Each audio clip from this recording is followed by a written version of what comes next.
Bonsoir et bienvenue sur le plateau de l'Esprit des Lettres, votre émission préférée consacrée aux livres de religion, de spiritualité. KTO vous la propose chaque mois en lien avec le Jour du Seigneur et la Procure, ce réseau de librairies qui nous reçoit ici dans sa librairie parisienne, place Saint-Sulpice à Paris.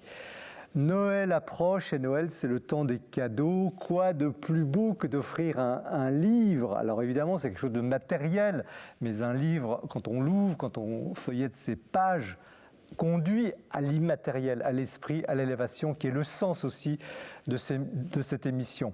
Et que dire quand ce sont des beaux livres, les beaux livres illustrés, car ce soir, nous avons 3 beaux livres sur le plateau et leurs auteurs évidemment. Isabelle Schaff, bonsoir. Vous êtes conservateur général du patrimoine et vous occupez une fonction importante au ministère de la Culture. Vous êtes sous-directrice des monuments historiques et des sites patrimoniaux. Vous venez de diriger un ouvrage collectif d'études et de photographies intitulé « Sous les toits des cathédrales, charpentes et combles dans l'œil de 8 photographes ».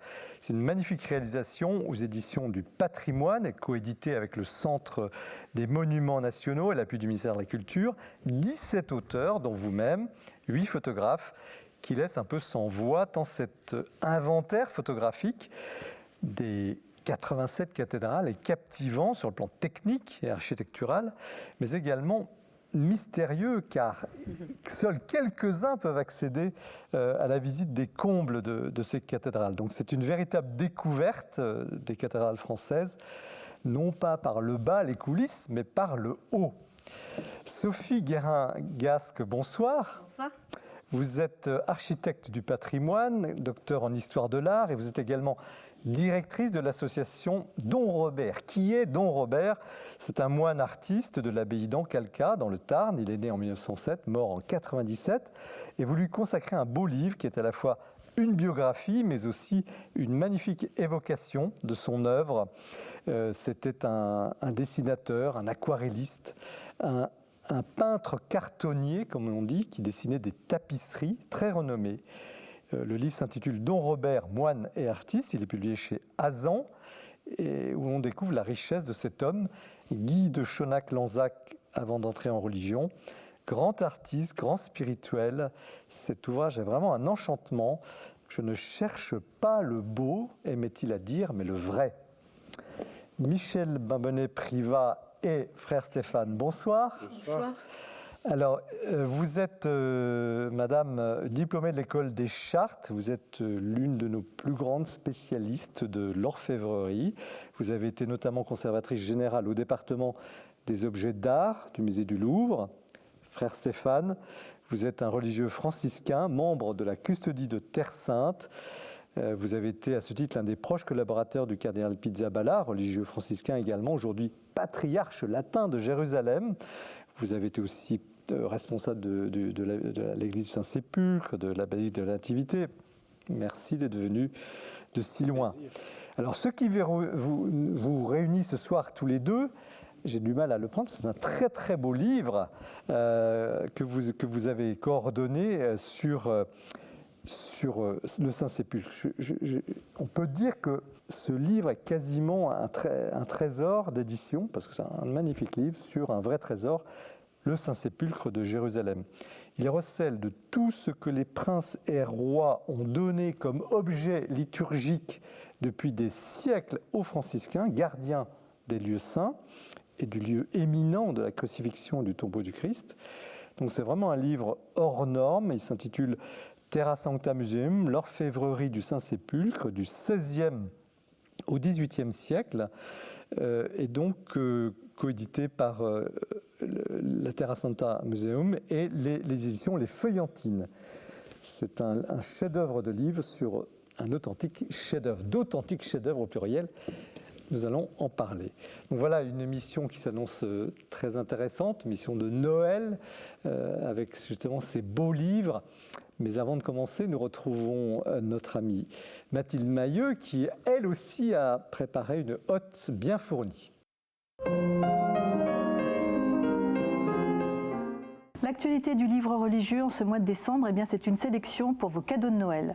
Tout d'abord avec un des grands récits et une des grandes réussites de la rentrée littéraire.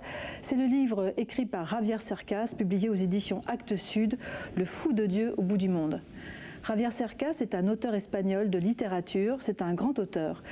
Il a reçu une éducation toute catholique, mais voilà, il est devenu un athée radicalement. Alors un jour, quand le Vatican l'appelle pour lui proposer de suivre le pape François lors de son voyage en Mongolie, il ne fait plus qu'hésiter. Et puis finalement, il décide d'accepter à une seule condition, c'est d'avoir un entretien avec le pape François de quelques minutes pour lui poser une question qui le taraude, celle de la vie éternelle et de la résurrection de la chair. Ce livre est écrit comme un suspense. C'est un régal de lecture, vraiment. Vous rencontrez tout un foisonnement de personnages qui gravitent autour du pape François. Vous découvrez le pape François, bien sûr, d'une autre manière. Vous voyagez avec lui en avion, au milieu des journalistes. Et puis surtout, vous découvrez une terre, la Mongolie. Alors je vous invite à faire ce voyage avec Javier Cercas et avec le pape François une dernière fois. Marie-Noël, la grande poétesse d'Auxerre. C'est le père Arnaud Montou qui nous propose de la découvrir à travers une sélection de poésie. C'est publié chez Magnificat. Le père Arnaud Montou est le postulateur de la cause de béatification de Marie-Noël. Et à travers cette anthologie, nous découvrons aussi un peintre magnifique que nous connaissons peu. Il s'appelle Alphonse Osbert et il vient magnifier la poésie incandescente de Marie-Noël. Une très belle façon de découvrir une époque et une poétesse. Une très belle initiative des éditions Labor et Fides et de Philippe François qui publie ici une anthologie de la Bible aux poèmes. Depuis la nuit des temps, les hommes ont été inspirés par le texte biblique. Ils ont envie d'écrire à nouveau, de chanter leur amour du texte ou ce qui leur a semblé essentiel, ce qui les a troublés. À travers tous ces auteurs, depuis la nuit des temps, tels Clément Marot, Victor Hugo, Baudelaire, mais encore Gainsbourg, Prévert ou encore MC Solar, tous chantent la Bible. Ce livre suit le canon biblique de l'Ancien Testament jusqu'à la vie du Christ, jusqu'à l'Apocalypse. Ces hommes ont chanté la Bible. Guillaume Bardet est un designer et un sculpteur, à qui il a été confié de concevoir le nouveau mobilier liturgique de la cathédrale Notre-Dame de Paris.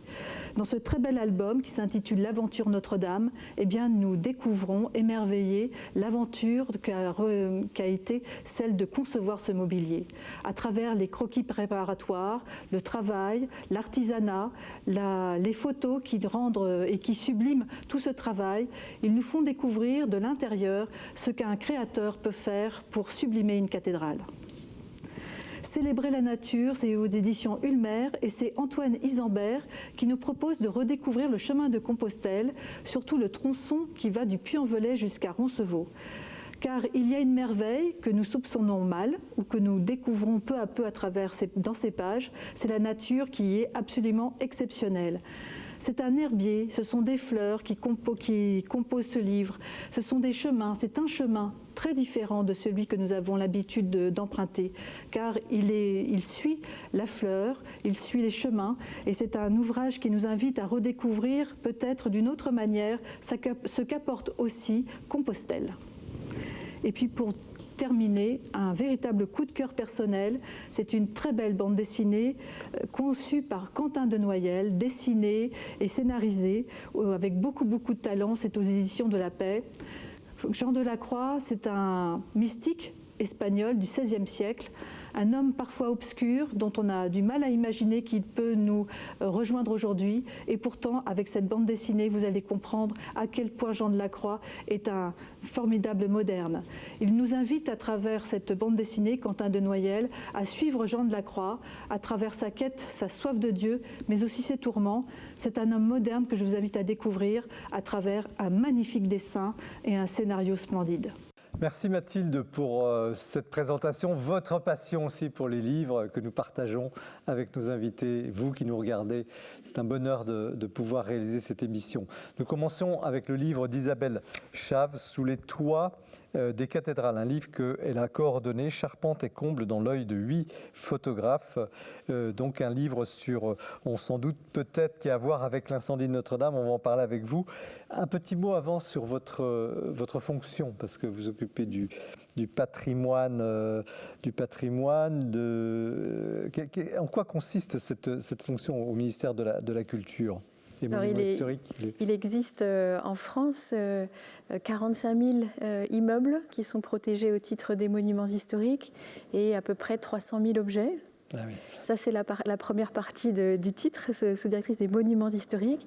Et les sites patrimoniaux, c'est un dispositif de protection non plus d'un immeuble ou d'un objet, mais d'une ville, d'un village, d'un quartier, d'un ensemble urbain. C'est ce qui a remplacé ce qu'on appelait avant les secteurs sauvegardés ou les Il y en a combien?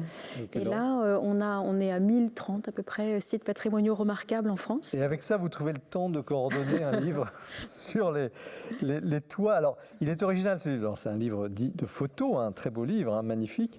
Il y a plusieurs textes et puis il y a surtout toutes les cathédrales, les combles de quasiment toutes les cathédrales de France. Quelle est l'origine de ce livre, enfin, la genèse de ce livre? La genèse de ce livre est d'abord très technique, avant d'être ensuite sensible. Elle est technique parce que, vous l'avez cité, après l'incendie de la cathédrale Notre-Dame de Paris, on a eu au sein du ministère de la Culture un grand mouvement de mobilisation pour protéger les autres cathédrales appartenant à l'État, 86 autres cathédrales, du même risque, du même drame. Et ça passait par la mise en place d'un certain nombre de mesures pour prévenir l'incendie, éviter sa propagation, traiter les conséquences d'un incendie, protéger les œuvres, améliorer les gestes, améliorer l'accès des sapeurs-pompiers, mettre en place des outils, des dispositifs, des protocoles, pour qu'on n'ait pas à inventer à chaque fois et qu'on ait des automatismes. Et parmi ces dispositifs qui évitent la propagation du feu, si jamais par malheur, c'est un échec, un départ de feu dans une cathédrale, mais si jamais le feu se déclenche, une des idées qui n'est pas neuve, c'est évidemment de ce qu'on appelle recouper les combles, c'est-à-dire placer des parois à intervalles réguliers pour circonscrire le feu dans des petites cellules et gagner du temps sur l'arrivée des secours.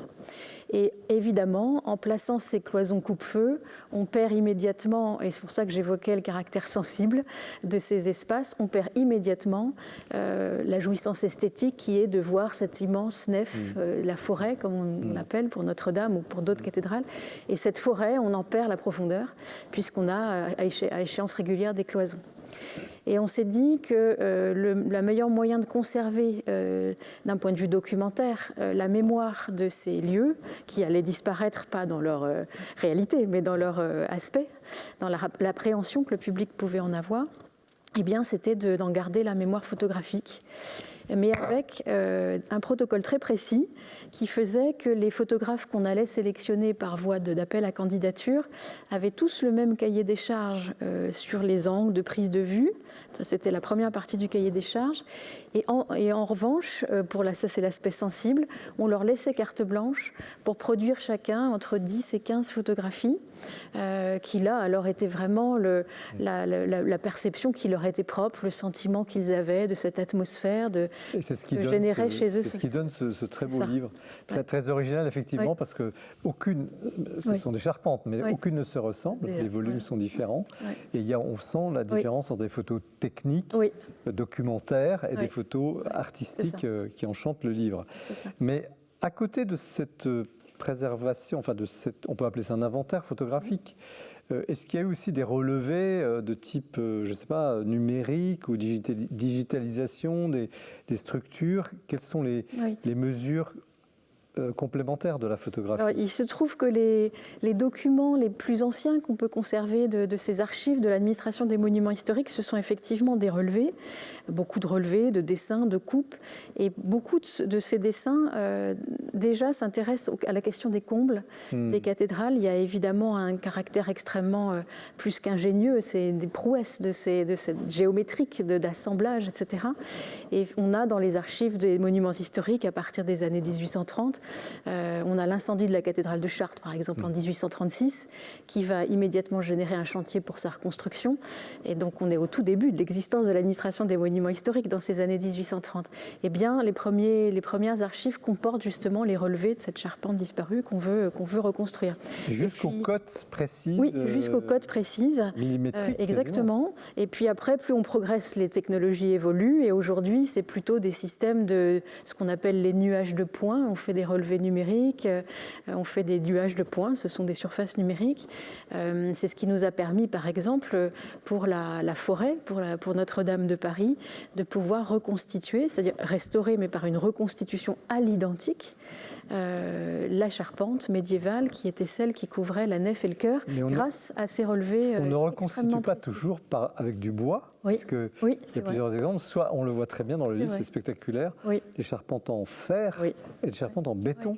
Peut-être d'autres matières?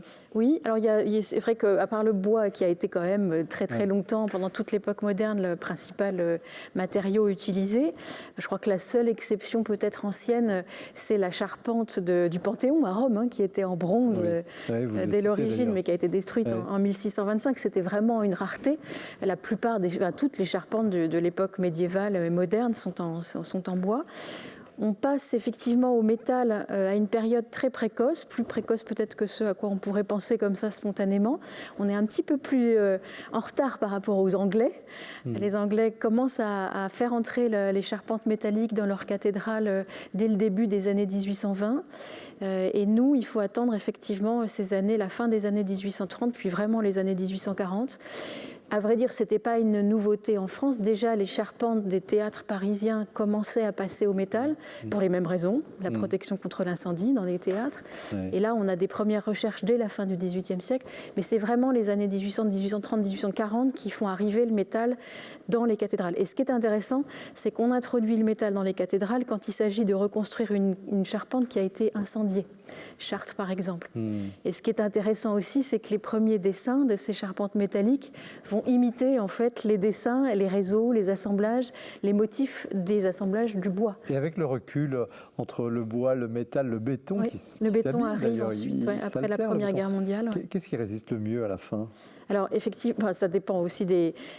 Vous pensez qu'il y a encore des cathédrales qui datent des charpentes en bois qui datent du XIIe, XIIIe siècle. Donc c'est à la fois un matériau qui est extrêmement résistant. On a des cathédrales, on ne sent pas beaucoup, une vingtaine de cathédrales qui ont encore des charpentes médiévales ou anciennes, mais elles ont quand même, elles suivent 800 ans, 700 ans, 600 ans. Donc c'est à la fois le matériau le plus résistant, si on veut, s'il est bien préservé, et puis le plus fragile, évidemment. Alors là, le livre sort, donc on pense que tout le relevé photographique a été fait, les relevés par points, enfin, j'imagine que tout est... Je ne sais pas où on en est. Où en sommes-nous dans la réalisation de ces travaux de prévention anti-incendie ? Oui, alors il y en a qui avaient ces poses de cloisons coupe-feu, mais ce n'est pas la seule intervention, mais c'est la plus spectaculaire et c'est celle qui a évidemment engendré cet ouvrage. On le fait de façon progressive. On l'avait déjà commencé avant l'incendie de la cathédrale Notre-Dame et c'est maintenant un dispositif qui s'accélère. Donc ça, il faut le temps de le faire, c'est très long, c'est évidemment une intervention qui est délicate parce qu'il ne faut pas, évidemment, en ajoutant ces cloisons coupe-feu, perturber l'équilibre général de la structure. Oui. Il faut aussi évidemment poser des systèmes de cloisons coupe-feu qui soient autoporteux, c'est-à-dire qui n'amènent pas un risque de plus.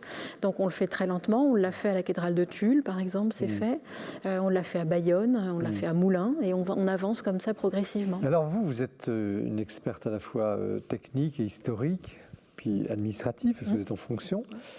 Quand vous arrivez dans ces forêts, puisque c'est le terme, j'imagine la porte grince et la poussière, vous entrez. Est-ce que vous avez encore de l'émotion ? Est-ce que dans chaque cathédrale, vous vibrez ? Est-ce que ces cathédrales ont une âme ? Oui, je pense que c'est impossible, à mon avis, d'être insensible à l'atmosphère qui règne sous ces toits. D'abord parce qu'on ne peut pas s'empêcher de penser qu'on a sous ses pieds plusieurs dizaines de mètres de vide. Et ça, même si on se sent protégé par cette charpente, on a cette perception du dessous qu'on a là de façon inconsciente. Ce qui est aussi très, très marquant, c'est que on est sous cette toit qui nous protège, ce refuge. Il y a cette image du refuge spirituel qui est une évidence, que l'on sent quand on rentre. Mais on a aussi ce contact avec l'extérieur, parce qu'il y a toujours des baies, des balustrades qui permettent aussi d'avoir des vues sur le grand paysage. Et on a donc ce dessous, mais on a ce dedans dehors aussi qu'on perçoit. Et puis si on est attentif, on a des bruits qu'on perçoit, on a les craquements de la structure, des petits craquements, On a les bruits très étouffés qui viennent de l'activité qui est à plusieurs dizaines de mètres sous ses pieds. On peut avoir des odeurs. Si vous montez dans les combles à l'heure où a lieu l'office, vous avez l'odeur de l'encens. On est à plusieurs dizaines de mètres, mais on le sent. Ça, c'est extraordinaire. Et puis, on a des bruits d'oiseaux, voilà, qui, pour certains, arrivent à pénétrer. On a des bruits. S'il pleut, s'il grêle, on a ce tapotement sur la grêle. Donc, c'est en fait, dès que le silence se refait et qu'on a claqué la porte qui nous a permis d'entrer, on a en fait des tas de petits indices. Est-ce qu'il y a l'engouement, je pense à... Oui, des situations d'enfance où on rêve toujours de monter dans les greniers, évidemment. C'est vrai. Est-ce que ça, vous... Ah oui.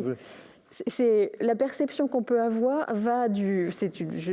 pour le dire vite, ça va du sous-marin au grenier de l'enfance. Par moments, notamment dans les charpentes en béton, si on a un peu exploré le patrimoine de la Seconde Guerre mondiale et qu'on est rentré dans des abris, dans des refuges par exemple, on a ce côté bunker qui est perceptible. Et puis sinon, pour les charpentes les plus légères, les charpentes métalliques, je suis encore remontée récemment dans la charpente de la basilique Saint-Denis, dont on ne sait peut-être pas qu'elle est effectivement, elle date du tout début du 19e siècle et elle est en métal, avec des croix de Saint-André d'une légèreté, d'une épure absolument incroyable. Et là, on a l'impression d'être dans une dentelle de métal ou de pierre. Est-ce qu'il y a, on parle du mystère des cathédrales, est-ce que vous l'avez touché du doigt, ce mystère ?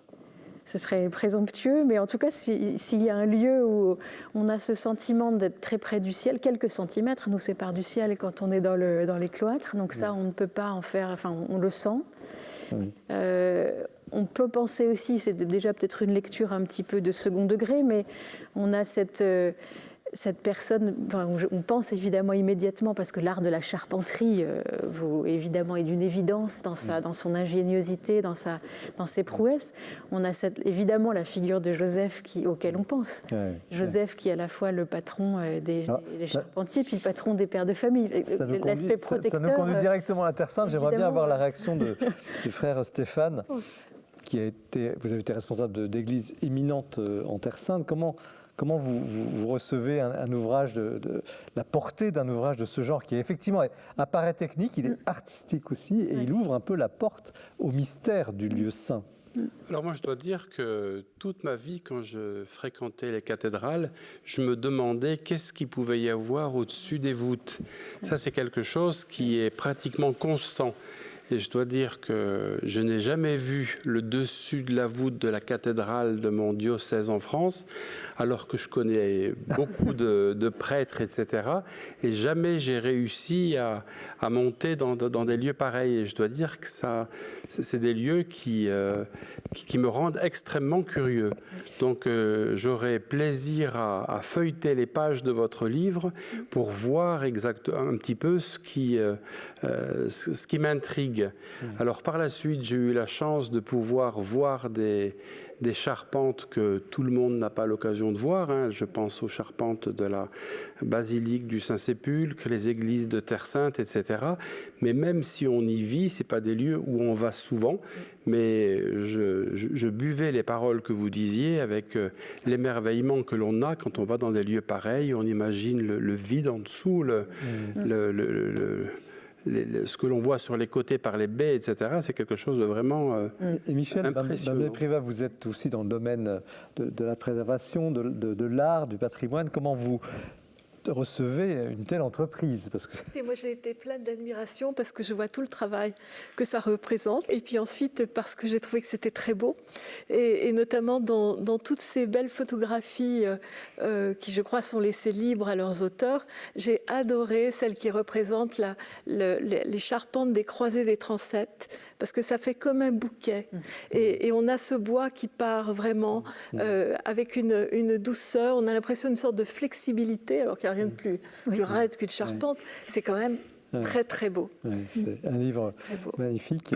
Et Sophie Hierangas, on verra tout à l'heure un grand artiste à travers votre livre, mais vous, cette approche du lieu religieux par le haut, par ces combles. Je suis sensible aussi par ma formation, nous en avons parlé toutes les deux. C'est que j'ai eu la chance, dans mes études à l'école de Chaillot, du patrimoine, de monter dans certaines cathédrales. Ouais. Et c'est vrai que nos professeurs, on s'intéressait beaucoup plus à la voûte, voir le dessus des voûtes, les résistances des voûtes, et les charpentes moins, on les voyait moins. Mais quand vous parliez tout à l'heure des bruits qu'il y a, j'ai un souvenir à Beauvais, par exemple, dans ces combles, on avait le bruit du vent, enfin on avait le vent, c'était un hiver, il faisait froid, et c'est vraiment impressionnant. Et ce sentiment d'être haut, d'être en hauteur, là, c'était extraordinaire. Et moi, j'ai redécouvert aussi des photos de charpentes. On connaissait ces charpentes en béton, ces charpentes en métallique, mais là, de voir ces très belles photos, et ça magnifie le métal aussi, c'est très beau. Alors, il y a toujours un débat récurrent, la question de la restauration à l'identique.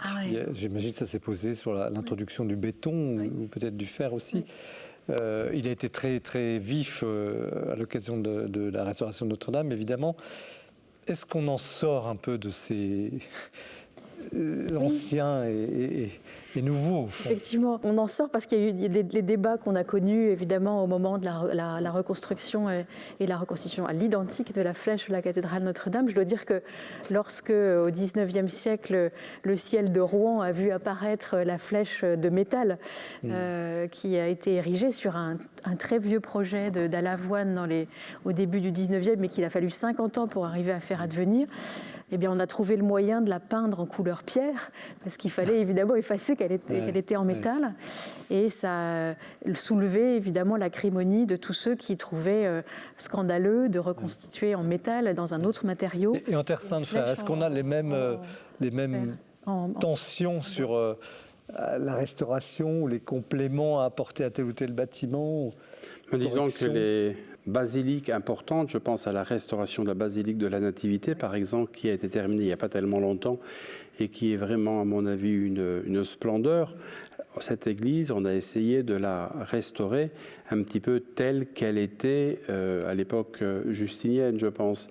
Alors qu'en Terre Sainte, d'un autre côté, lorsque l'on construit des églises, on n'a pas le complexe de vouloir copier le passé. Toutes les églises qui ont été construites après 1940, on essaye de construire une église qui corresponde à l'époque à laquelle l'église a été construite. Je pense à l'église de Nazareth, bien évidemment, ou l'église de Capharnaüm. Alors, on aime ou on n'aime pas, mais je pense qu'il est important que les lieux de culte soient en harmonie avec l'époque dans laquelle ils sont construits. Alors, il ne s'agit pas de faire du n'importe quoi. On peut suivre une tradition tout en étant lié à l'époque dans laquelle on se trouve. Et ça va un petit peu dans le sens de l'incarnation pour nous. Est-ce qu'il y a un avant et un après Notre-Dame, à la fois dans la conception de la restauration, mais aussi dans la vision, et j'aimerais vous entendre aussi sur, au fond, que représentent ces magnifiques bâtiments? On dit les cathédrales, on dit le patrimoine, oui, mais qu'est-ce que cela signifie? Ce que je pense aussi, et il me semble que ça a été particulièrement médiatisé, exposé, c'est que à travers le chantier de reconstruction de cette charpente et de cette flèche, ça a été aussi un projecteur absolument incroyable mis, et le livre en est une illustration. Vous parliez de l'authenticité des formes, mais il y a aussi l'authenticité des gestes. Et ça a été un formidable projecteur mis sur les savoir-faire qui se maintiennent à travers les siècles et qui permettent aujourd'hui, dans le début de notre 21e siècle, d'avoir non seulement reproduit la forme et le matériau, évidemment, pour Notre-Dame, mais même les gestes, et je crois que c'est assez bien décrit dans l'ouvrage. On a réussi à retrouver les outils, les gestes, la coupe, les carissages. Est-ce qu'on est réconcilié, Sophie Gasque, vous avez à la fois la compétence de l'architecte, mais aussi une sensibilité artistique forte. Est-ce qu'il y a Notre-Dame a apporté une forme de réconciliation avec le lieu religieux, avec le sens de ce qui n'est pas seulement culturel? Oui, je crois. Comment vous pourriez le dire? Je crois à notre époque aussi, mais au 19e siècle aussi. Il faut penser à ça aussi, à tous ces ouvriers qui ont travaillé aussi au 19e à la manière de Viollet-le-Duc, mais qui avaient retrouvé aussi toutes les techniques extraordinaires de travail, de donner des choses. Je pense à l'orfèvrerie aussi, qui avait su redonner aussi de la vie.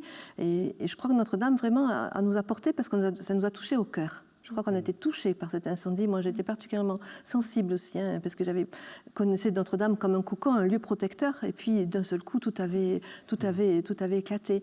Et c'est vrai de sentir aussi cette énergie. Moi, j'ai vu des vitraillistes aussi travailler aussi, des gens qui se sont mis et avec leur temps aussi, avec des choses de leur temps qui ont ramené de l'âme, en fait, voilà, dans ces bâtiments-là. Michel Bimbenet-Prévat, vous avez l'habitude d'objets plus petits, plus circonstanciés dans l'espace, mais néanmoins qui conduisent au sacré, enfin qui conduisent, on va en parler à travers le livre. Comment, justement, vous qualifieriez appelons ça la vocation, je ne sais pas comment le dire, de ces bâtiments cathédrales? Qu'est-ce qu'ils donnent à notre société? On pourrait se dire, après tout, c'est des choses anciennes, c'est l'Église, mais non, peut-être c'est beaucoup plus que ça dépasse largement. Je crois que ce sont des géants, déjà. Et une cathédrale dans une ville, c'est le bâtiment le plus important. C'est celui dont on voit la flèche, c'est celui qui vous élève vers le ciel, justement. Et c'est celui qui fait la réalité d'une cité depuis le Moyen-Âge. Et c'est pour ça que les gens ont été si touchés par le incendie de Notre-Dame. Qu'est-ce qu'elle peut apporter, frère, aujourd'hui ? On est bientôt en 2026, dans une période complexe. Est-ce que ces lieux, évidemment, vous évoquiez les bruits, puis en même temps le silence, l'encens qui monte, ces lieux ouverts à tous, chacun peut entrer quand il veut, quasiment, enfin peut-être pas la nuit, mais qu'est-ce qu'ils apportent aujourd'hui? Vous voyez aussi en Terre Sainte. Moi, j'apprécie beaucoup lorsque dans les cathédrales ou dans les lieux saints, il y a beaucoup de monde. Souvent, il y a des pèlerins qui viennent et qui aimeraient avoir l'église pour eux, une église réservée pour l'élite de l'église. Et en fait, moi j'ai vécu pendant de nombreuses années au Saint-Sépulcre, et au Saint-Sépulcre, il y a des foules abondantes, des foules qui peuvent paraître même être envahissantes. Et en fait, moi, j'aime beaucoup lorsqu'il y a beaucoup de monde dans ces sanctuaires, parce que pour nous chrétiens, le Christ est le rédempteur de tous. Alors, dans les églises, on trouve des religieuses, des gens qui vivent cœur à cœur avec Jésus, qui aiment Jésus. Il y a ceux qui l'aiment de loin, et puis il y a ceux qui ne savent pas qu'il existe, des musulmans qui passent, des juifs, des gens qui ne croient pas forcément. On a les mêmes phénomènes à Jérusalem, mais en fait, pour nous chrétiens, Jésus est le rédempteur de tous. Jésus les sauve tous. Et pour moi, le fait de voir des gens qui se rassemblent dans une église, je vois là un Dieu qui est vraiment un Dieu qui aime toute l'humanité, et l'aimant parvient à rassembler des gens, un petit peu les attire comme un aimant. Vous avez des gens qui ne savent pas pourquoi ils sont là, mais ils sont quand même là, et ils vivent une expérience un petit peu transcendantale dans l'Église. Lorsque je vois des musulmans qui viennent, qui se déchaussent pour entrer au Saint-Sépulcre, pourquoi se déchaussent-ils ?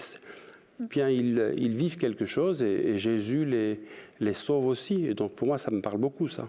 Alors, on a abordé les choses de haut avec votre livre, madame, que vous avez coordonné. Il y a beaucoup d'auteurs, mais les photographes, il faudrait mentionner un par un, parce que c'est à chaque fois une œuvre d'art, sous les toits des cathédrales, charpente et comble dans l'œil de 8 photographes, un livre magistral, où l'on comprend peut-être que pourquoi Saint-Joseph était charpentier, après tout. Nous poursuivons l'émission avec le livre de Sophie Guérin-Gasc, dont Robert, moine et artiste. Là, on va toucher de près le travail profond d'un artiste profondément chrétien, mais c'est l'heure de retrouver Jean-François Rode pour le coup de cœur.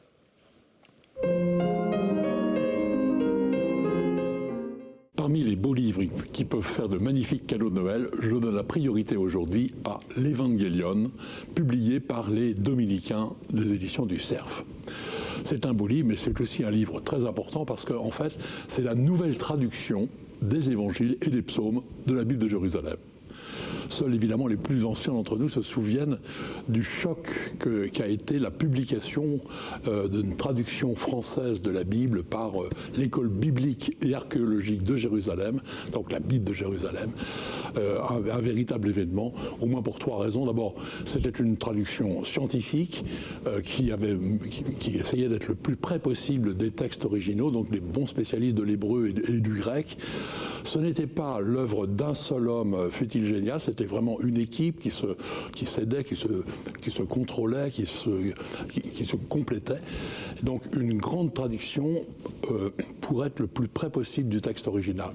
Deuxièmement, on essaie de faire un français très fluide, je dirais pas un français courant, mais un français un peu moderne, en tout cas avec le moins de jargon possible, toujours dans la même idée de rendre le texte accessible.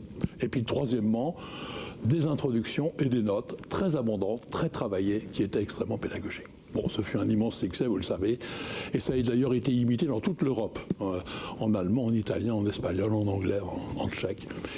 Ça peut paraître bizarre un peu de faire une traduction de traduction, mais il y a eu un tel travail de fait par l'école biblique que les autres ont souhaité aussi s'en servir. Alors donc cette traduction n'a cessé d'être améliorée, corrigée, amendée, améliorée en principe. Et donc vous avez dans ce volume l'avant-garde de la traduction qui est en cours de publication maintenant. Je souligne 3 éléments. D'abord, donc, c'est à la fois les évangiles et les psaumes, le cœur du Nouveau Testament et le cœur de l'Ancien Testament. Tous les livres de la Bible sont importants. Mais là, c'est très traditionnel de publier en même temps les évangiles et les psaumes. Deuxièmement, les introductions et les notes ont été beaucoup travaillé, profondément changé, et je pense vraiment amélioré. Et puis, troisièmement, j'insiste évidemment là-dessus, elle est illustrée magnifiquement, à la fois par des enluminures plutôt occidentales, latines et germaniques, et des icônes plutôt orientales, arméniennes et éthiopiennes en particulier, des icônes qu'on n'avait jamais vues. Donc, et je souligne aussi que ces illustrations sont en pleine page, ce n'est pas des petites vignettes, on peut vraiment les regarder et les admirer. Voilà, donc un très beau livre qui peut être un magnifique cadeau de Noël ou d'étrenne. Merci Jean-François pour l'évocation de ce magnifique évangélion. Effectivement, un très bel objet qui porte vers plus haut, vers l'esprit. Sophie Guérin-Gasque, vous êtes architecte et vous êtes passionnée par l'histoire de Don Robert, ce moine et artiste, c'est le titre du livre, aux éditions Azan. Alors, un petit mot sur vous, comment vous êtes arrivé à finalement réaliser cet ouvrage. C'est un beau livre et en même temps une biographie très, très complète de cet homme hors norme. Votre histoire à travers lui ou... C'est une histoire qui remonte à loin. J'ai toujours raconté que ça remonte à mon enfance. J'ai un père qui a appris le vitrail auprès d'un moine qui était contemporain de Don Robert, qui était Don Ephrem Sokar, à l'abbaye d'Ancalcat. Donc jeune artiste dans les années 50, il a rencontré Don Robert et en fait, ils avaient échangé ensemble sur le plan aussi spirituel et artistique aussi. Et j'ai retrouvé il n'y a pas longtemps une lettre, une petite carte de Don Robert à mes parents qui disait à la fin saluez votre épouse pour moi et la marmaille. Et moi, j'étais un des 5 enfants de cette marmaille, vous voyez. Donc voilà, ça a commencé comme ça, ma rencontre avec Don Robert. Alors, dans le livre, je ne l'ai pas dit, et là, je peux le dire, puisqu'on est dans un endroit où vous devrez comprendre les choses. Nous, les 5 enfants, nous demandions souvent à nos parents, le dimanche, si c'était des Noirs ou des Blancs qui venaient déjeuner. Parce que mes parents étaient liés avec des dominicains aussi, donc c'était parfois les dominicains qui venaient ou des bénédictins à la maison. En noir. Donc, voilà. Alors l'histoire, c'est que bon, moi après j'ai continué, fait mon travail, mes études d'architecte, j'ai repris des études d'histoire de l'art pour étudier l'œuvre de mon père. Et quand je suis allée à l'abbaye d'Ancalcat, donc travailler sur le fond vitrail, les moines venaient d'hériter du fond de Suzanne Goubly et de l'atelier de Don Robert en fait. Voilà, Don Robert décédé en 1997. Et donc beaucoup plus sérieusement, quand j'ai terminé j'ai fait ma soutenance de thèse, les moines sont venus assister à cette soutenance, puisqu'il y avait aussi le lien avec le vitrail, avec l'abbaye, et ils m'ont demandé si j'accepterais de travailler sur l'œuvre de Don Robert, un peu ce même travail de recherche. Qui est ce Don Robert? En quelques mots, il a tout le siècle, 1907-1997, donc du XXe siècle. C'était un jeune artiste, un jeune aristocrate, Guy de Schoenack-Lanzac, né dans la Vienne, enfin, d'une famille aristocrate du Périgord, les deux Schoenack-Lanzac, mais après il a son enfance dans la Vienne, qui est tout de suite attiré vers l'art, tout enfant, il dessinait beaucoup. Il a voulu faire des études d'art. Son père l'a orienté plutôt vers les arts décoratifs, pensant que c'était plus sérieux. Et ce jeune dandy parisien, on peut dire, qui est venu, mais tout jeune, étudier à Paris, à l'école des arts décoratifs, a eu cette rencontre exceptionnelle avec Jacques Maritain. Donc c'est la rencontre avec Jacques Maritain qui l'a orienté très vite, une vocation assez soudaine, religieuse, redécouvrir sa foi et l'éducation religieuse de son enfance, et puis rentrer chez les bénédictins dans Calcate. Et ça, c'est une très longue histoire. Qui a réussi à toujours, concilier son art. On sent que c'est un artiste profond et sa vie spirituelle. Ça n'a pas été si facile que ça. C'est qu'en fait, je pense aussi, on le voit dans le livre, il avait un sacré caractère aussi, une grande volonté, très, très, très décidée. Et donc, quand il a décidé que cette vocation monastique lui est tombée dessus, un peu, on peut dire, il a accepté la règle bénédictine. Et ça, c'est parce qu'il a accepté, par sa volonté, il a réussi à trouver son équilibre. Il a mis du temps après à trouver son équilibre. Il n'a pas tout de suite fait de la tapisserie, il n'a pas tout de suite été un artiste célèbre. Comme pour tous les artistes, il y a toute la progression. Et ça, c'est la chance que j'ai pu avec ce livre, c'est de montrer comment il va devenir un artiste. Mais il devient un artiste alors qu'il est moine.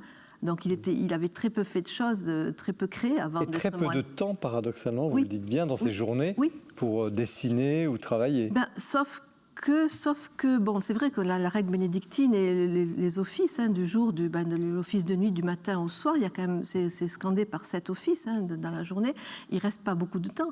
N'empêche qu'il a consacré ce temps, une fois que son rythme d'artiste, de moine, enfin, on pourra raconter ça, comment il est devenu un peintre cartonnier de tapisserie, son rythme de vie monastique s'est combiné avec son rythme de vie de création de la tapisserie. Et je pense que ces deux rythmes, où la patience compte énormément, ont bien pu cohabiter ensemble. Pour lui, créer, c'était une prière. Oui, mais encore une fois, il ne l'a jamais conceptualisé. Ah oui. Non, c'était une évidence. Et je ne pense pas que ce soit au moment où il faisait les tapisseries, parce que la tapisserie, ça demande quand même une concentration importante de préparer le carton. Il ne tissait pas dans Robert. Alors, il faut que vous nous expliquiez. Il ne tissait pas, il prépare un carton. Les tapisseries, donc on parle de ces immenses fresques. Tissé sur un métier à tisser. Tapisserie d'Aubusson. Voilà, c'est une tapisserie d'Aubusson, dont Robert, c'est de la tapisserie d'Aubusson. Alors on connaît beaucoup de tapisseries anciennes, on connaît moins la tapisserie moderne. Alors il y a un nom qui est connu, c'est Jean Lursa, qui est quand même connu. Par exemple, à Angers, il y a l'extraordinaire Chant du Monde, qui côtoie la magnifique tapisserie de l'Apocalypse, à Angers, donc ça c'est très connu. Et c'est d'ailleurs Jean Lursa qui, en découvrant les aquarelles de Don Robert dans 1940, ces magnifiques aquarelles qui sont des véritables millefleurs, c'est des tapis de fleurs. Oui, le livre les reproduit très bien d'ailleurs. Ça pourra faire une magnifique tapisserie. Donc la tapisserie dont Robert est devenu ce qu'on appelle un peintre cartonnier, c'est-à-dire préparer des cartons de tapisserie. C'est le carton à l'échelle 1. C'est quoi? C'est le format, le dessin à l'échelle 1 de la tapisserie. C'est quoi, 1 mètre sur 2 mètres? Non, le carton, c'est l'échelle 1 de la tapisserie. Donc, si vous avez une tapisserie qui fait 2 mètres par 3, ce qui est assez courant, Don Robert dessinait lui-même le carton de la tapisserie, c'est-à-dire qu'il dessinait les formes, il ne mettait pas les couleurs, parce que c'est une histoire aussi du XXe siècle, où au lieu de faire un carton peint à l'échelle de la tapisserie originale, on va faire un carton avec des numéros qui correspondront aux couleurs de laine. Donc ça, c'est toute une gymnastique intellectuelle. Donc, je ne pense pas qu'il priait au moment où il faisait ça. Par contre, tout son travail d'inspiration sur le motif, quand il va dans la nature, il s'est toujours inspiré de ses promenades dans la nature. Là, oui, on peut dire que il reliait à la fois la beauté de la création avec ce qu'il vivait comme un moine bénédictin. Des motifs assez simples, des animaux de basse-cour, des fleurs, des champs, beaucoup, il mélange, une sorte de paradis terrestre. Et alors, c'est toujours l'observation du réel. Et c'est assez extraordinaire quand on prend les carnets de croquis qu'il faisait justement sur le motif. C'est que, par exemple, vous trouvez un coq, un dindon, vous trouvez un canard dans l'attitude du canard de la basse-cour qui se promène dans les prairies. Un chat, par exemple, qui se promène, il n'a pas la même attitude qu'un chien, voyez, et ça, on le retrouve. Alors, il va recomposer ça. Et il va changer les échelles. En fait, on aura un coq avec un coquelicot qui aura aussi important qu'une tête de coq, voyez, donc un papillon. Et c'est ça qui fait le côté, on en parlait tout à l'heure, peut-être un peu naïf de Don Robert, mais apparemment naïf. C'est ce rapport d'échelle qu'il ne respecte absolument pas. Mais un mouvement aussi, une forme de mouvement. Oui, mais il compose un tapis, si vous voulez, ce qui est vraiment la tapisserie. La tapisserie, il n'y a pas de profondeur de champ. Les tapisseries anciennes, si vous voyez les tapisseries de l'Apocalypse, tapisseries de Adam à la licorne, par exemple, vous n'avez pas de profondeur de champ. Il y a le tapis, le millefleur du fond. Et ça, Don Robert, il a retrouvé cet esprit-là, mais naturellement, c'était son univers. Et comment vous dites, c'est M. Privat qui l'a conduit de l'aquarelle à la tapisserie, oui. Mais est-ce que naturellement, c'est un art accessible? Parce que, franchement, je connais un petit peu, mais on découvre quand même cet art de la tapisserie. C'est pas forcément grand. On va dire que Don Robert est tombé dans une période du renouveau de la tapisserie. Avec Jean Lurçat, justement, qui avait retrouvé les fondamentaux de ce que c'était qu'une tapisserie. En fait, c'est quelque chose de mural. Après, on a des grands qui l'ont théorisé et conceptualisé. Et Le Corbusier, par exemple, appelé de l'art mural, le mural nomade, etc. Donc, la tapisserie avec ce côté monumental et non plus un dessus de buffet. Vous avez une copie de peinture pour faire joli sur un dessus de buffet. Non, il retrouvait la dimension monumentale. Et Don Robert, il est arrivé dans cette période-là.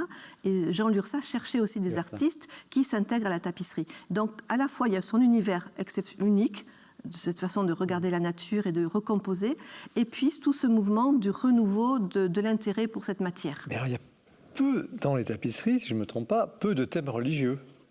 Il y en a quelques-uns, mais pas beaucoup, effectivement. Alors, dans son histoire, au début, en 1940, quand il a eu ce grand succès avec une tapisserie qui s'appelle L'été, il a eu envie de faire des tapisseries pour le chœur de l'abbaye d'Ancalcate, qui est une abbaye qui était récente, c'est une abbaye alors néo-romane, mais il a eu envie, donc il a composé quelques tapisseries. Donc, on a une création de l'homme assez extraordinaire, une Magnificat, absolument superbe.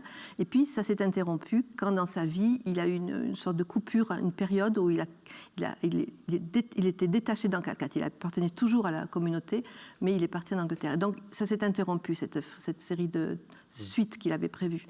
Mais il y a plus, il a fait de l'illustration aussi, il y a des très belles scènes de la Bible. À l'aquarelle, donc. Oui, alors ça, c'est un évangéliaire. Ça, c'est voulu un peu dire la manière dont il est venu à la création artistique, c'est le père Abbé qui lui commande en 1937 un évangéliaire.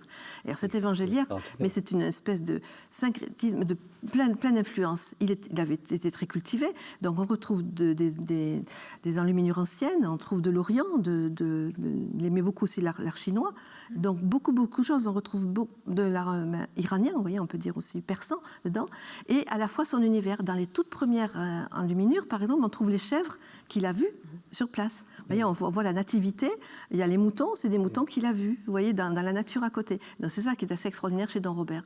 On retrouve la beauté de la Renaissance italienne, à la fois dans des anges qu'il peut faire, et puis le réel, le concret. Alors on sent à travers tout le livre une grande liberté. Oui, toujours. Vous l'avez un peu côtoyé, vous étiez enfant, mais quand même.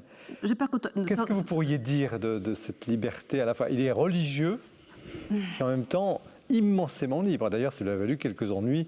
Les gens qui diront, comprendront, pourront le découvrir. Oui. C'est une liberté, mais qu'il avait tout en respectant le cadre qui s'est donné.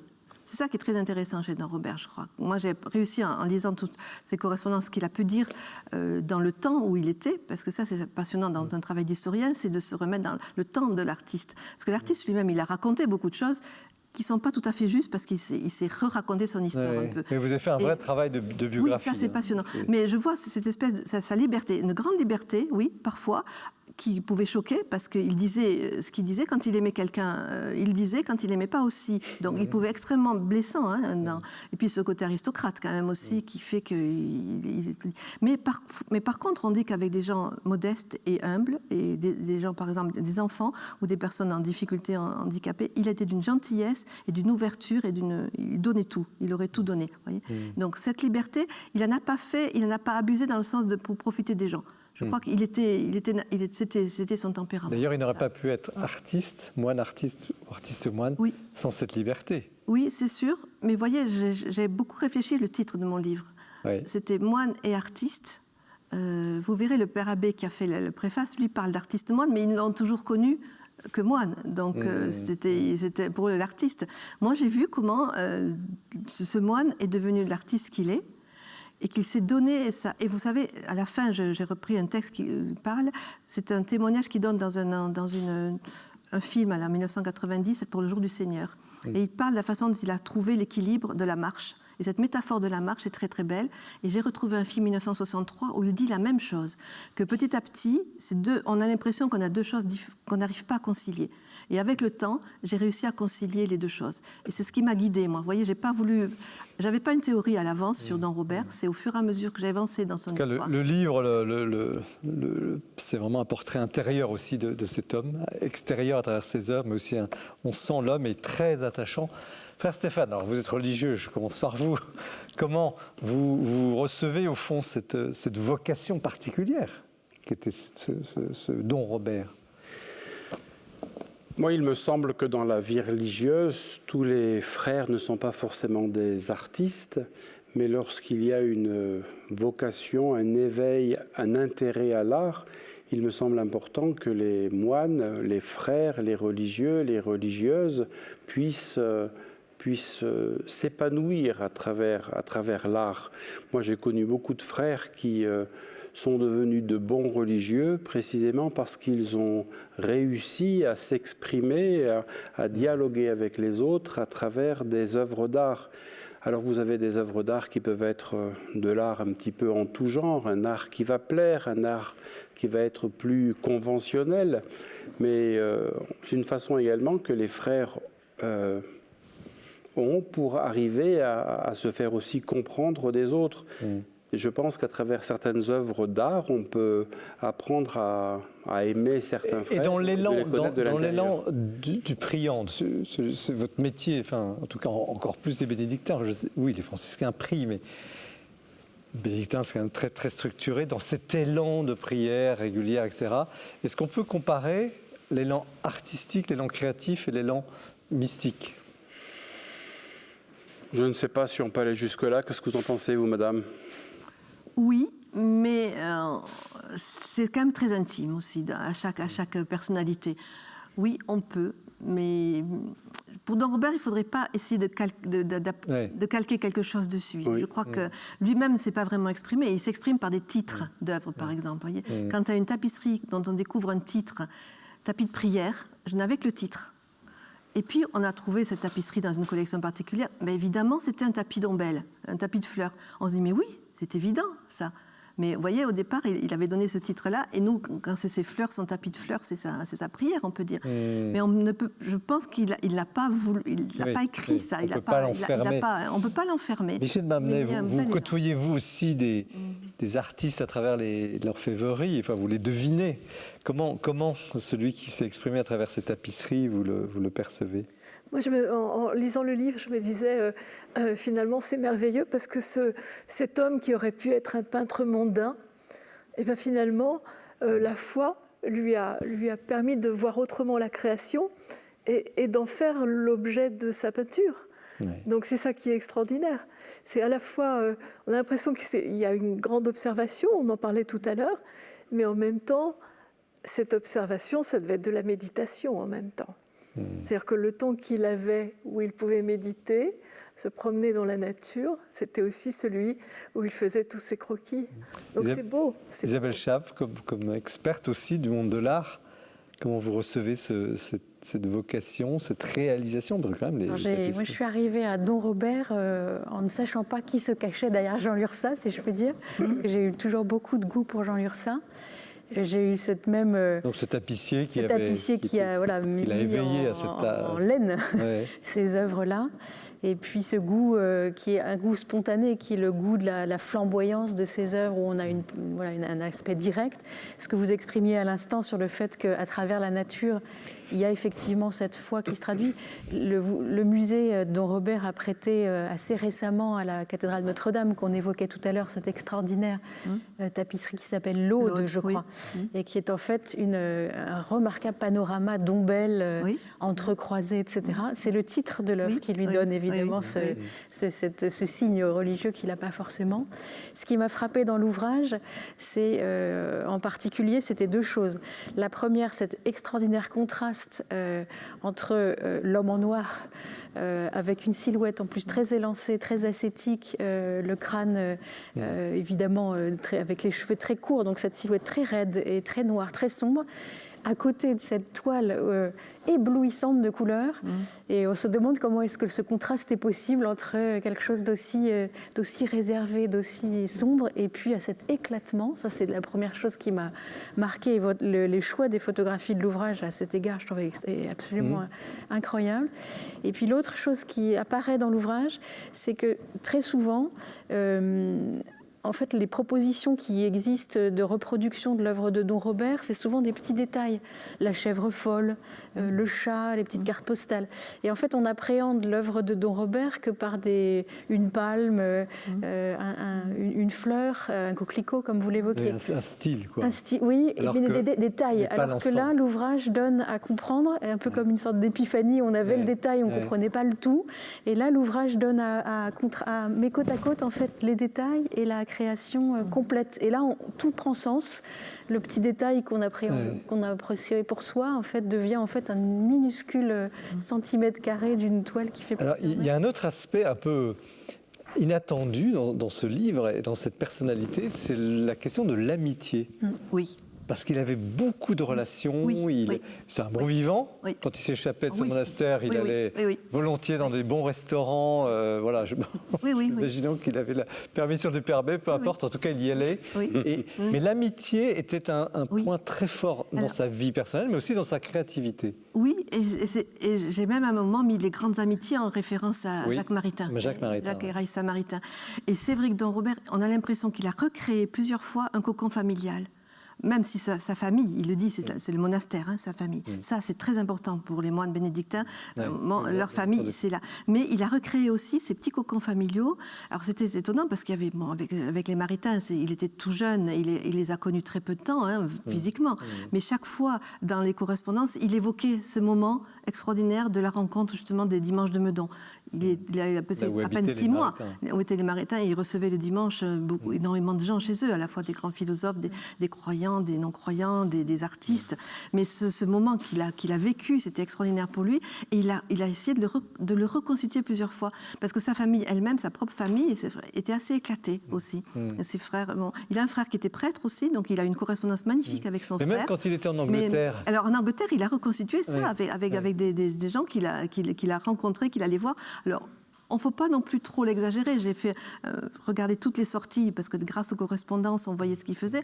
Il n'y a pas eu tellement de sorties comme ça. Mais il donnait cette impression d'avoir besoin de ce côté affectif, de retrouver un noyau familial. Frère Stéphane, on a l'impression souvent que les religieux, encore plus les bénédictins, je n'ai rien contre les bénédictins ce soir, absolument rien, mais sont finalement un peu comme des ermites vivant en communauté. Et là, sa vie montre que il y a une vraie amitié, et je trouve qu'on n'en parle peut-être pas assez dans le christianisme, de l'importance de cette amitié. Disons que c'est quelque chose qui est fondamental pour nous, franciscains. Donc les bénédictins ont une vie peut-être plus ascétique, nous aussi, mais pour nous, franciscains, cette fraternité entre les frères, cette dimension familiale est quelque chose de fondamental. Nous ne vivons pas uniquement ensemble parce que d'un point de vue contingent, il est plus facile d'avoir un réfectoire où tous les frères mangent ensemble, mais c'est vraiment la fraternité qui prime dans la vie des franciscains. D'ailleurs, lorsque le provincial, le custode, crée de nouvelles communautés, on parle de créer des familles. Donc en fait, pour nous, cette dimension familiale en communauté, c'est quelque chose de très très important. Est-ce que... le temps passe trop vite ce soir, les livres sont riches, mais je voudrais vous poser à chacune et chacun cette question un petit peu courue, mais tout de même, y a-t-il un art chrétien ? Il y a un art chrétien sans doute peut-être parce que un certain nombre de savoir-faire ont été souvent mobilisés pour illustrer effectivement la liturgie, par exemple, et on utilise certains savoir-faire, certaines disciplines peut-être plus que d'autres. C'est vrai que la tapisserie a un volet religieux qu'on connaît, l'orfèvrerie qu'on évoquera tout à l'heure, c'est une évidence. Et puis il y a les motifs qui sont représentés, mais Ça, c'est presque des évidences. On le disait à l'instant, même un paysage de nature, une colline, chez certains artistes, peut prendre une dimension art chrétien, transcendantale. d'Occident, d'Orient, c'est très large. C'est très, très large. Est-ce que c'est un regard, par contre, effectivement, un art chrétien, est-ce que ça serait un regard? C'est ma question. Sur la nature, sur l'homme, sur la relation au monde? Oui, mais... Frère? Moi, j'ai l'impression que lorsque le chrétien essaye de témoigner de sa foi à travers l'art, il essaye vraiment de se dépasser, de faire quelque chose qui peut sembler presque héroïque. Vraiment, il se dépasse. Parfois, j'ai envie de penser que l'homme ne serait pas allé sur la Lune s'il n'avait pas cherché à se dépasser. Et là, je pense un petit peu au catalogue que nous allons présenter par la suite, mais comment dire, le fait de faire du beau, aujourd'hui, le luxe pour Dieu, c'est quelque chose qui parle moins. On aime un Dieu caché, un Dieu petit, être dépouillé, etc. Ce qui est important. Mais je pense quand même que le fait de... L'art chrétien, pour moi, c'est un art où on essaye de mettre le paquet. Alors, on peut mettre le paquet de façon simple. On ne met pas le paquet uniquement avec de l'or, de l'argent, etc. Donc, je pense que votre Don Robert a certainement mis le paquet, mais on donne tout pour arriver à témoigner de sa foi à travers l'art. Michel, vous aurez le mot de la fin sur la question. Moi, j'ai envie de dire, est-ce qu'il y a de l'art chrétien? Je ne suis pas sûre, mais il y a des artistes chrétiens, ça c'est sûr. C'est sûr et on le sent. En quoi on le sent? Oui. Vous le voyez dans une réalisation? On va parler de votre livre dans un instant. C'est ce que dit frère Stéphane, c'est-à-dire qu'on voit qu'ils se sont dépassés, qu'ils ont fait le plus beau qu'ils pouvaient. Alors évidemment, il ne faut pas s'exagérer ça dans le domaine dans lequel je travaille, c'est de l'or et de l'argent, donc c'est une matière chère, coûteuse, donc l'argent intervient. Mais on sent l'inspiration de l'artiste. Ah oui, clairement. Quand ils sont doués, c'est merveilleux. Alors, on va en parler avec votre livre dans un instant. Merci à Sophie Garingasque pour cette très belle évocation. C'est un livre enchanteur, je le disais au début, parce qu'il y a toute la force de la personne de ce moine artiste qui est dans ce livre publié chez Azan. Nous allons parler maintenant de ce chef-d'œuvre, l'Orfèvrerie du Saint-Sépulcre. Restez bien avec nous. Avec nos deux invités. Mais nous retrouvons Guillaume Vanier qui nous présente le portrait du mois.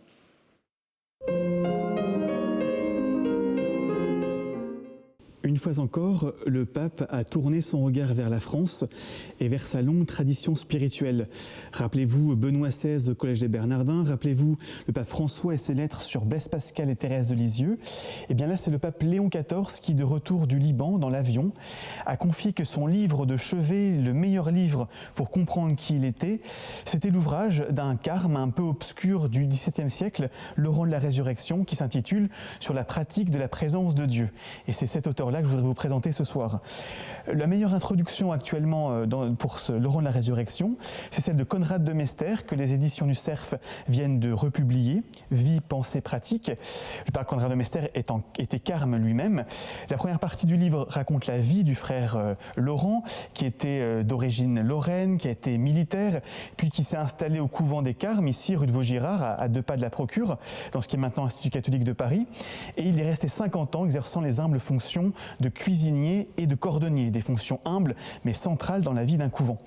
Et il a mis au point une petite méthode pour devenir un saint, une méthode toute simple, celle de la pratique de la présence de Dieu, c'est-à-dire tout simplement que nous pouvons à chaque instant, quoi que nous fassions, quel que soit notre état de vie, nos occupations, faire un retour en nous-mêmes et adorer dans notre oratoire intérieur Dieu qui est vraiment présent. Il avait cette phrase qui est restée célèbre, « Je retourne ma petite omelette pour l'amour du bon Dieu ». C'est vraiment de dire que dans le quotidien, on peut devenir un saint en faisant par amour de grandes choses. Donc d'abord la vie dans ce livre et puis ensuite une sélection de textes classés par thème. Vraiment une très bonne introduction. Deuxième livre, publié une très belle édition, publiée aux éditions Arfuyen, Laurent de la Résurrection sur la pratique de la présence de Dieu. Là, les textes sont classés par genre littéraire, des maximes spirituelles, des pensées et enfin les témoignages de Joseph de Beaufort, qui était un des dirigés de Laurent de la Résurrection et qui nous raconte ses souvenirs qu'il a eu avec le frère. Et là, vraiment, on découvre un personnage très attachant qui parle avec franchise, qui raconte ses difficultés, ses épreuves, qui aussi est sans détour, par exemple, quand il s'adresse à une personne âgée, lui dit « il est temps de se convertir car le temps presse », eh bien il ne faut pas remettre à demain la conversion, il faut y aller. Donc c'est vraiment quelqu'un de très attachant qui parle au cœur et qui parle encore aujourd'hui à nos cœurs 4 siècles plus tard. Et enfin, dernier livre, sous une forme un peu différente, Denis Sureau, Frère Laurent de la Résurrection, le cordonnier de Dieu aux éditions Artege. Là, c'est sous forme d'un récit. Denis Sureau, qui est éditeur, nous raconte sa rencontre avec Frère Laurent de la Résurrection, comment ça a nourri sa vie spirituelle. Donc c'est à la fois une biographie et un témoignage. Et il nous raconte aussi comment l'œuvre du Frère Laurent s'est transmise dans l'Europe et notamment dans les pays anglo-saxons. Voilà, pour moi, c'était vraiment une découverte que ce frère, et c'était aussi devenu tout de suite un coup de cœur qui nous remet au cœur de la sainteté chrétienne, être présent à la présence de Dieu. Merci beaucoup Guillaume pour cette évocation. Petite anecdote, j'étais dans l'avion du pape quand il a évoqué ce Laurent de la Résurrection. Alors il me disait, vous les journalistes, vous croyez toujours comprendre ce que moi je pense, disait le pape Léon XIV. Eh bien, si vous voulez savoir qui je suis, nous dit-il, lisez Laurent de la Résurrection et ce livre sur la présence en Dieu. Et merci de l'avoir noté et mis en valeur pour cette émission de Noël. Nous poursuivons l'émission avec le livre de... Alors, c'est un livre avec plusieurs auteurs, mais c'est vous, Madame Michèle Mabert-Privat, qui l'avez coordonné. Terra Sancta Museum, l'orfèvrerie du Saint-Sépulcre du XVIIe au XVIIIe siècle. C'est un livre époustouflant de qualité d'édition. C'est très rare qu'on ait des couleurs, et c'est vraiment absolument magnifique, et d'érudition, parce que c'est un livre, donc édition aux Feuillantines, qui est très, très historique et passionnant. Alors, Madame, comment est-vous arrivé à ça? Enfin, quelle est l'histoire de ce livre? C'est une belle aventure personnelle aussi et collective ensuite. J'ai été emmenée à Jérusalem par un ami historien d'art en 2010 et j'ai découvert, grâce à frère Stéphane, le trésor qui se trouvait à Saint-Sauveur, d'autres parties de ce trésor qui se trouvaient au Saint-Sépulcre ou dans d'autres sanctuaires de Terre Sainte. Quand on dit Saint-Sauveur, c'est... Saint-Sauveur, c'est le couvent des franciscains. La maison mère des franciscains. Voilà, dans la vieille ville de Jérusalem. Et ça a été un éblouissement pour moi, parce que je m'attendais à un trésor de cathédrale. Et en fait, j'ai trouvé un trésor qui était, je ne sais pas, peut-être comme 20 cathédrales, on va dire. Et puis surtout des œuvres tellement incroyables, uniques, qui venaient de tous les pays du monde. Et quand je dis le monde, c'est parce que c'était pas seulement l'Europe, c'était aussi les colonies américaines de l'Espagne, c'était la Pologne autant que le Portugal. Ça venait de partout, c'était extraordinaire et il y en avait pour toutes les époques depuis le Donc essentiellement des objets liturgiques, d'orfèvrerie. Eh bien, croyez pas ça, parce qu'en fait, il y avait aussi des objets qui avaient été offerts par des pèlerins. Les pèlerins venaient avec ce qu'ils avaient de beau, ce qu'ils avaient envie d'offrir. Ça pouvait être des bijoux, ça pouvait être également, je pense à un service de petits flambeaux en forme de chinois, et hop, qui se retrouvait dans le trésor du Saint-Sépulcre. C'était extraordinaire. Alors vous avez répertorié une à une chaque pièce? Alors on a commencé à dresser un inventaire et moi très vite je me suis rendu compte que je ne pouvais pas faire ça toute seule. J'avais l'habitude de l'orfèvrerie française, je n'étais pas spécialisée dans tous ces pays. Donc j'ai fait venir tous les amis, toute cette amitié que j'avais pu tresser au cours de 40 ans de carrière avec mes homologues étrangers. Et on a fait une petite équipe de 12 personnes tout de même. 12 personnes. Alors ça a été vraiment extraordinaire. Donc, parce qu'ils ont eu les mêmes éblouissements que moi. Alors racontez-nous, j'imagine, le frère est là, il y a une grande table, vous avez les objets religieux. C'est tout à fait ça. D'ailleurs, des calices, on voit parfois dans certaines images, effectivement, le frère Stéphane qui est en train de chercher dans une étagère de nous sortir des croix et des choses. Enfin, c'était quand même un sacré fatras, mais un extraordinaire fatras. Et combien de pièces peut-on estimer dans ce trésor? Alors, il a fallu faire un choix parce que très vite, tous ces objets se sont imposés finalement comme une collection qui pouvaient aller dans un musée. Et c'est vraiment la source de notre réflexion commune, puisque les franciscains ont créé un comité scientifique présidé par Béatrix Saul, qui était alors directrice du château de Versailles. Donc on s'est très vite dit, non, ça ne peut pas rester comme ça.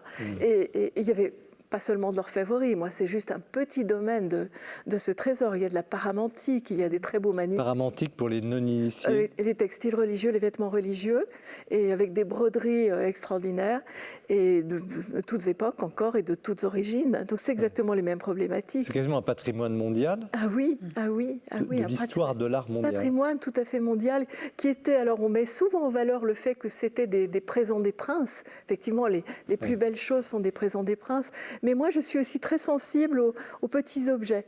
Je donne souvent l'idée de ce tout petit reliquaire de la Vraie Croix, une storothèque, qui a été offerte par 2 récollets français qui faisaient les voyages, parce que c'était des voyages, mon Dieu, terriblement périlleux. Et donc, ils étaient allés, pour certains, 5 fois en Terre Sainte, porter des présents des rois de France. Et ces deux récollets, eh bien, ils ont offert un petit morceau de la Vraie Croix dans un toute petite chose comme ça, recouverte d'un cristal de roche. Ils avaient dû vraiment casser leur tirelire pour faire ça. Et c'était très émouvant. À propos de tirelire, j'ai une question, je ne voulais pas la poser, mais je vous la pose. Est-ce qu'on a estimé la valeur de ce... Suite à certaines expositions, il a bien fallu donner une valeur d'assurance, mais les valeurs d'assurance correspondent-elles vraiment à la valeur de l'objet, Michel ? C'est difficile. En fait, c'est plutôt... vous savez, le risque d'une exposition, c'est aussi le voyage. Alors évidemment, quand on part à New York avec le trésor du Saint-Sépulcre, eh bien, on prend plusieurs avions. Parce que si là, on ne sait jamais ce qui peut se passer. Donc effectivement, ça se compte en millions pour certains. Alors, expliquez-nous, le livre, donc c'est... Vous appelez ça, vous, un catalogue? Un livre d'art. Oui, c'est un livre d'art. C'est un livre d'art, c'est un très beau livre. Et ce n'est que le premier volume. Oui, il va y en avoir un autre qui est dirigé par ma collègue Anne Dion du Louvre et qui va porter sur la période 19e, 20e, 21e siècle. C'est-à-dire qu'on va aller vraiment jusqu'à... On aura ces 2 catalogues. Oui. Et un jour, on ira à Jérusalem et qu'est-ce qu'on pourra voir, frère? Eh bien, j'espère que vous allez pouvoir venir visiter le Terra Santa Museum qui devrait ouvrir en 2028. Il y a plusieurs années que nous travaillons pour créer ce musée.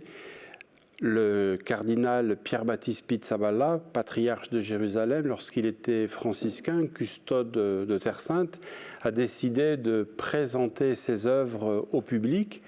En fait, depuis des siècles, les frères ont ces dons qui ont été offerts pour la liturgie. Il y a des personnes qui n'ont pas pu venir à Jérusalem, des monarques, mais pas seulement, qui ne pouvaient pas être présents, et à travers des objets liturgiques, avec leurs armes sur l'objet, étaient présents à la messe de Pâques au Saint-Sépulcre, à la messe de Noël, à la basilique de la Nativité, et les frères ont conservé ces objets.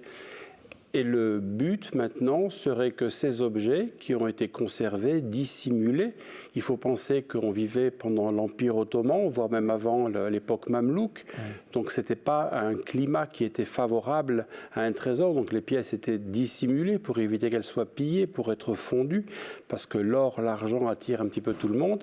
Ce qui est même paradoxal, c'est que bien des pièces disparaîtront d'Europe. De France, il y a des typologies d'objets qui n'existent plus, orfèvrerie française. On a tout détruit. On a tout détruit, mais là on retrouve tout. Et en fait, la Palestine, qui était un pays à risque, à haut risque, rien n'a été volé, comme ça pourrait être le cas aujourd'hui, eh bien les œuvres seront conservées dans le pays qui paraissait être le pays le moins propice pour la conservation. C'est un miracle. Ben oui. Rien n'a été disséminé, on peut le dire. Oui. On a conservé un patrimoine que l'Europe souvent va perdre suite à des tremblements de terre, des persécutions ou des fontes. Ou des incendies. Est-ce que ces objets, quand même, sont utilisés pour la liturgie de temps en temps? Et comment ça se passe? Alors, il y a des objets qui vont être utilisés pour des liturgies solennelles. Je pense, par exemple, le Vendredi Saint, nous utilisons des pokals. Tu pourras en parler par la suite. Qu'est-ce que c'est? Les pokals sont des coupes allemandes qu'on appelle des Trauben, une pocale, ça date du XVIIe siècle, ça a la forme d'une grappe de raisin et ça servait à boire entre copains, enfin en gros on se saoulait en Allemagne au XVIIe. Et ça a été donné par un pèlerin pour l'une et par l'un des empereurs Habsbourg pour l'autre, et elles sont utilisées pour... Le vendredi saint, pendant la célébration des funérailles du Christ. Donc il y a une célébration qui commence au calvaire où une statue qui est à l'image de Jésus est crucifiée au lieu de la crucifixion. Ensuite, il va être déposé au lieu où le Christ est déposé. Et sur la pierre de l'onction, le custode de Terre Sainte va oindre cette statue avec des parfums, des dards, il va être encensé. Et donc, en fait, ces parfums, ces nards se trouvent dans ces pocales qui sont utilisées chaque année. Et les objets vont être conservés précisément parce que chaque année, on les recherchait. Donc on peut conserver des objets parce qu'on les met dans des vitrines, dans un système de musée, mais on peut aussi les conserver parce que d'une année sur l'autre, on en a besoin, on les recherche. Mais les calices, par exemple, pour la messe, vous en servez? Oui. Bon, disons qu'on peut s'en servir. Alors ça ne veut pas dire qu'on va utiliser pour toutes les messes des calices importants, mais le jour de Noël, à la basilique de la Nativité, le patriarche célèbre l'Eucharistie dans un calice de la collection, oui. Qu'il choisit, enfin comment ça se passe? Il ne le choisit pas, il le trouve, c'est le sacristain qui, en lien avec les cérémoniaires, choisissent... Mais racontez-nous au tout début, parce que vous étiez finalement assis sur un trésor, sans le savoir. Vous ouvriez des grandes... Alors il est évident qu'avant l'exposition qui a eu lieu au château de Versailles, c'était en quelle année l'exposition? En 2013. 2013 hein. Nous savions que le patrimoine était important. Les frères, il faut penser que nous avions un studium biblicum à la flagellation. Ça signifie quoi un studium biblicum? Donc en fait, une école biblique et d'archéologie au couvent de la flagellation. On avait fouillé beaucoup de lieux, donc on avait des publications. Les sanctuaires ont été fouillés, etc. Avec énormément de publications. Et il y a un petit musée qui est le fruit de tout ça, un musée archéologique même intéressant, qui vient d'être refait. C'est le pendant de celui-ci. C'est le pendant de celui-ci. Et donc, en fait, ces œuvres, qui étaient les œuvres les plus importantes que nous conservions, étaient quelque part entre les mains des frères les moins érudits. C'était les sacristains qui avaient la main sur ce patrimoine-là. Et donc, avec amour, ils ont su transmettre ça de génération en génération. Et aujourd'hui, en fait, grâce à cette exposition, je pense que grâce à tous ces conservateurs qui se sont émerveillés devant ces objets, la custodie a pris conscience du patrimoine qu'elle avait et nous souhaiterions que ce patrimoine puisse permettre de créer des relations entre les communautés qui vivent à Jérusalem. Les communautés religieuses, oui. Catholiques ou autres? Eh bien, autres, pourquoi pas. Alors, un patrimoine comme celui-ci intéresse énormément le monde israélien, le monde juif. Vous savez, à Jérusalem, on a des problèmes entre communautés, on a besoin d'avoir des ponts, parce que parfois vous avez des politiques qui divisent, etc. Ouais. Et donc, en fait, si nous, chrétiens, nous avons nos racines spirituelles dans le judaïsme, les Juifs n'ont pas besoin des chrétiens pour comprendre leur judaïsme. Nous sommes presque des hérétiques pour eux, ce que je peux comprendre tout à fait. Et en Israël, vous avez beaucoup d'Israéliens, de Juifs, qui ont une culture occidentale. Certains arrivent du Yémen, bien sûr, mais beaucoup arrivent d'Espagne, de Pologne, de France, d'Italie, des États-Unis. Ils se reconnaissent, ils peuvent... Et donc, en fait, c'est leur patrimoine humain qui se trouve ici. Une dernière question, avant de donner la parole à nos invités et leur réaction sur ce très beau livre. Vous, quel a été le déclic où vous vous êtes dit, mais quel trésor? Est-ce que vous vous êtes dit ça un jour, peut-être en ouvrant... Eh bien, on a pris conscience de tout cela à travers le regard des experts. C'est quand les experts sont arrivés? Oui. Ébahis? Ébahis. Oui. Alors, je me souviens, si je puis me permettre, d'un de tes collègues qui était venu. Il y avait ces plateaux d'offrande de Louis XIII qui étaient là. Et c'était pour la fête de Saint-François. Et le custode se lavait les mains dans un plateau d'offrande de Louis XIII. Et un de tes collègues était stupéfait de voir que de l'eau tombait dans un plateau pareil. Et ton collègue va dire au sacristain, mais vous vous rendez compte? Et le sacristain lui répond, mais ne vous inquiétez pas, nous en avons un deuxième. Alors, est-ce que vous êtes, vous aussi, stupéfaite par l'une et l'autre, par la beauté et surtout ce que représente ce trésor? Est-ce un trésor, d'ailleurs? J'avais en tête, en ouvrant le catalogue, les pages, évidemment, très lyriques que Chateaubriand consacre à la custode de Terre Sainte pour évidemment louer à travers les siècles tout ce travail de gardien du Saint-Sépulcre qui a été fait, de gardien des lieux saints. Et il en parle, c'est dans l'itinéraire de Paris à Jérusalem, bien sûr. Mais en réalité, l'hommage, et il en parle peu, quand on voit ça et qu'on connaît, on en parlait, le taux de perte de l'orfèvrerie qu'on peut avoir du fait des fontes. Je ne parle même pas de la Révolution française, mais même avant, dès qu'on avait besoin d'argent, on fondait. Les rois de France n'ont eu de cesse que de fondre l'orfèvrerie. Et la reconnaissance énorme qu'on leur doit d'avoir conservé à travers toutes ces vicissitudes que vous avez un peu traduites, mais qu'on imagine, les besoins d'argent certainement qu'ils ont eus, et non, tout ça a été conservé au-delà des siècles. Et je crois qu'on leur doit une reconnaissance énorme d'avoir conservé. Sophie Guérin. Oui, alors moi, ce qui m'a fascinée, c'est les voyages. C'est comment on envoyait ça. Alors avec les bateaux, à un moment c'est le roi de France qui a le droit d'envoyer grâce aux capitulations. Voilà, et on utilise les pirates aussi. Enfin, tout le monde participe à ça. Ils faisaient des convois. Des convois. Et ils devaient arrêter plusieurs mois quelque part en attendant de pouvoir repartir. Il y a les dîmes prélevées par tout au fur et à mesure. On se demande qu'est-ce qui peut rester au résultat. Et alors il y a une histoire qui m'a absolument incroyable. C'est qu'à un moment, on en renvoie en Europe pour restaurer. J'ai dit, mais ils sont quand même un peu gonflés parce que tout le voyage, des mois et des mois pour renvoyer un objet, et puis le savoir-faire, il est en Occident, enfin en Europe pour le restaurer. Ils faisaient déjà ça. Donc c'était impressionnant. Mais non, mais on se dit donc ça. Donc on était bien obligé de renvoyer. Oui. Mais ce qui est extraordinaire, c'est qu'à Jérusalem, il y a des registres qu'on appelle les registres des conduites. Voilà, j'ai lu ça. Jour après jour, ce qui arrive. On appelle ça les conduites. C'est oui, ça. parce que c'est des conduites sous bonne escorte qui apportent les objets. Et donc, du fait de ce mode de transport, eh bien, on a appelé ça des conduites. Il y en a plusieurs registres. Ça a été une source formidable pour nous et de tous les pays. Oui, vous connaissez la date les objets sont d'arrivée.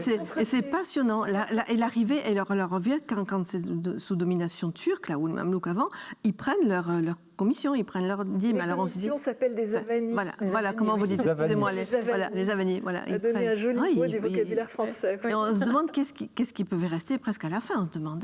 Je pense qu'on avait toujours il y avait des truchements qui étaient là. Oui, j'ai compris. On savait ce qui leur plaisait. Arranger les affaires avec les Ottomans, et donc il y avait toujours des petites pièces pour donner aux gens qui vous arrêtaient sur la route. Donc, il y a un très joli chapitre dans le livre de Benoît Constançou sur les chemins pris par ces Ottomans. C'est extraordinaire, les voyages. Alors aujourd'hui, quel est vous avez évoqué, donc il y a le livre, vous appelez ça un catalogue, un très beau livre, le projet du musée. Quel est l'enjeu de tout ça pour au fond, la présence, vue d'ici, la présence des chrétiens en Terre Sainte, qui est si difficile? La présence des chrétiens en Terre Sainte est réduite. Il y a 1% de chrétiens à Jérusalem, c'est pratiquement le même pourcentage pour Israël en général. Donc les chrétiens sont peu nombreux, c'est clair. Et dans un pays où chacun essaye d'occuper l'espace, eh bien en fait, l'Église a envie d'occuper l'espace culturel. Vous avez le musée d'art islamique, le musée d'Israël, et il faut que l'Église également occupe un espace culturel. Et donc le Terra Santa Museum et également les Grecs orthodoxes et nos frères arméniens ont décidé de créer un musée pour occuper cet espace. Et l'Église, dans la mesure où chaque homme est sauvé par Dieu, depuis toujours, par exemple, nous avions une pharmacie depuis le XVe siècle déjà, où on soignait juifs, chrétiens, musulmans. Le corps de l'autre nous intéresse. Le corps est sauvé, on doit le soigner.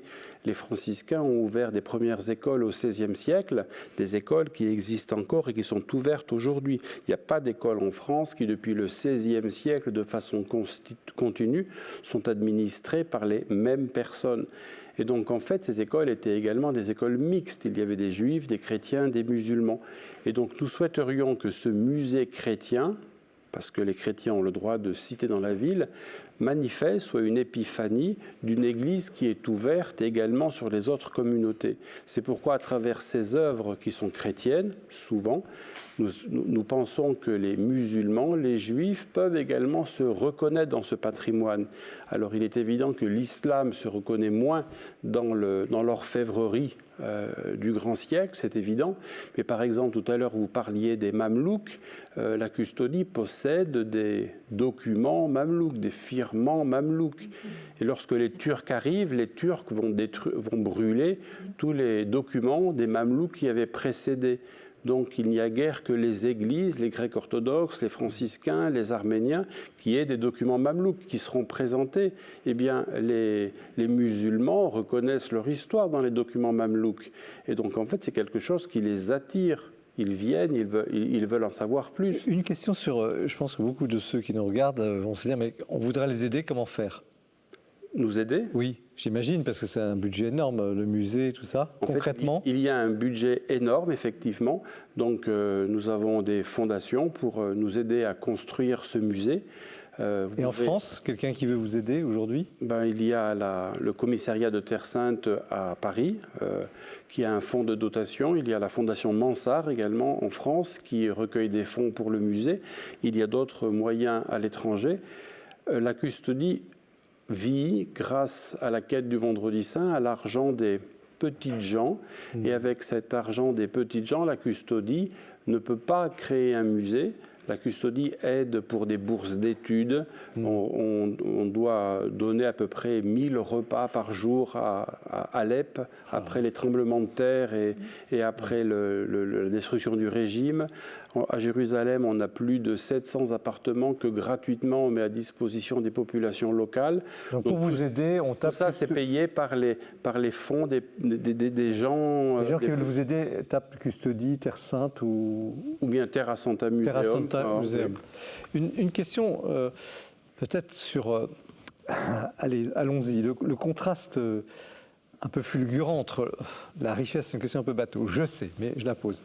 La richesse fulgurante quand même de ces objets, or, argent, et puis la pauvreté de la vie chrétienne, enfin, qui est demandée en tout cas pour les franciscains, mais il y a un dépouillement dans le christianisme. Alors, j'aimerais bien vous entendre tous les quatre sur le sujet.